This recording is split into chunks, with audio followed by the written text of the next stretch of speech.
क्योंकि मैं ऐसा ट्रिक्स लाया हूँ।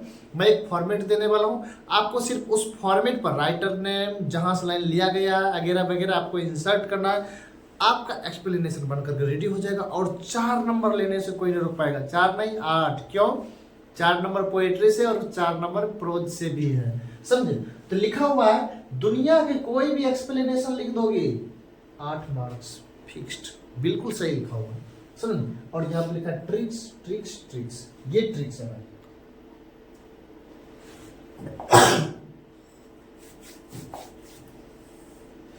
चलिए स्टार्ट करते हैं।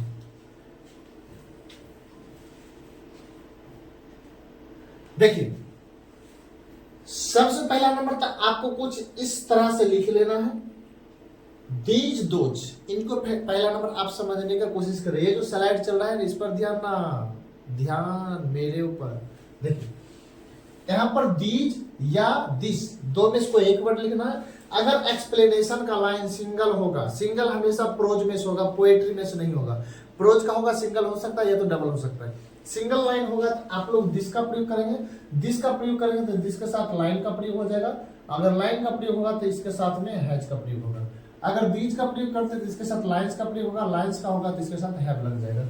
इतना बात आपको याद रखना है। उसके बाद बीन टेकन फ्रॉम द, अगर प्रोज का लाइन है तो आप लोग प्रोज लिखेंगे। प्रोज में 11 चैप्टर है, इंडियन सिविलाइजेशन एंड कल्चर वाला जो है उनका मैं बात कर रहा हूँ, और poetry sweetest love I do not go वाला जो है उनका मैं बात कर रहा हूँ। ये दो में से एक लिखना है। अगर आप पोएट्री का एक्सप्लेन कर रहे हैं तो आप पोएट्री लिखेंगे, अगर प्रोज वाले चैप्टर का एक्सप्लेन कर रहे हैं तो देन आपको प्रोज लिखना है। Section of prescribe text book rainbow, समझ?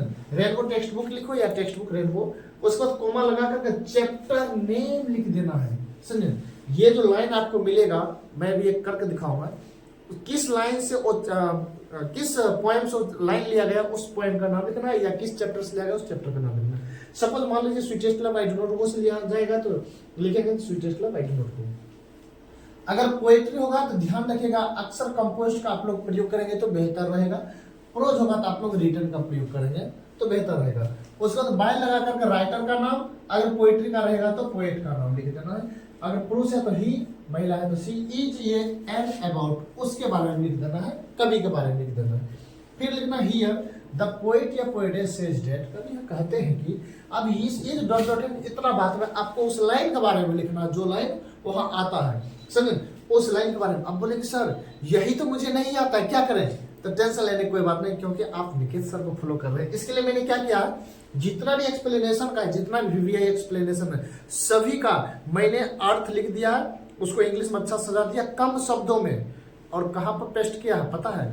NK इंग्लिश ऐप पर, प्ले स्टोर पर जाइए, NK इंग्लिश ऐप डाउनलोड करिए। अगर हो सकता है इस वीडियो के डिस्क्रिप्शन में इसका लिंक डाल दूंगा, आप वहां पर क्लिक करके जाकर के ऐप को डाउनलोड करिए, और फ्री कंटेंट में वहां पर लिखा होगा, पूरा भरपूर लाभ उठाइए वहां से। उस पर लिखा है फाइनली लिखना, अंत में लिखना फाइनली द राइटर या the poet is known for expressing the words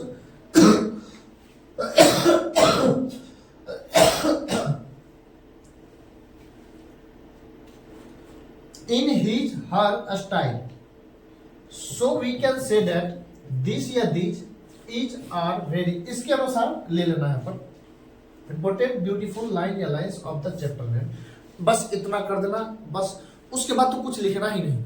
चलिए मैं करके दिखाता हूं। देखिए सपोज मान लीजिए आपको एक्सप्लेनेशन कुछ इस तरह से लाइन आ गया, अब क्या करेंगे, आपको इस तरह से लिखना है। अब यहां पर ज्यादा लाइन है तो दीज लिया, लाइन्स लिया, समझे? दीज ले लिए, लाइन्स ले लिए, हैव लगा दी, बिल लगा दी, समझे? यहां तक तो सबको समझ में आता है। Taken from the poetry section, चूंकि ये पोएट्री सेक्शन का है, समझे? ये लाइन कहां से लिया गया, कहां से लिया गया? Now the leaves are falling fast से लिया गया है। तो poetry section of prescribed text book rainbow, now the leaves are falling fast, composed by, देखिए WH Auden, he is a Pulitzer prize winner, उसको पुलित्जर प्राइज मिला है WH अडर को। इससे क्या होगा, ऑब्जेक्टिव भी क्लियर होगा, समझ में आ रहा है ना? उसको लिखा here the poet says that, यहां कवि कहते हैं कि in the last stage of life man feels that white waterfalls is seen, but he knows that everything is like a traveler in last distance। यहां से लेकर के यहां तक बस अगर मेरा मानो तो मेरे अनुसार तो आप इतना ही याद किए हैं, बाकी बात तो सब तो मेरा दिया हुआ लाइन है ना। उसको नीचे वाला फाइनली द राइटर या द पोएट, यहाँ पर मैंने दोनों कर दिया, यहाँ पर राइटर को काट देना, the poet is known for expressing the words in his होगा, हर काट देना style. So we can say that these are very important या ब्यूटीफुल लाइन या lines of the chapter name now the leaves are falling fast. इतना आप लिखेंगे, 4 number का आप कितना लिखोगे, 4 नंबर का ही तो बात है, समझे। बस ये जो है ना, अब इसका मतलब हमें यहाँ से यहाँ तक कैसे पता होगा, यही सारा चीज तो मैंने एलके इंग्लिश पर डाल करके रखा है। जाइए फटाफट और उसको ऑन करिए और लाभ उठाइए। तो आज के वीडियो इतना ही रहेगा, मिलते हैं एक बार फिर से नेक्स्ट वीडियो में बड़ी धमाकेदार के साथ। जय हिंद।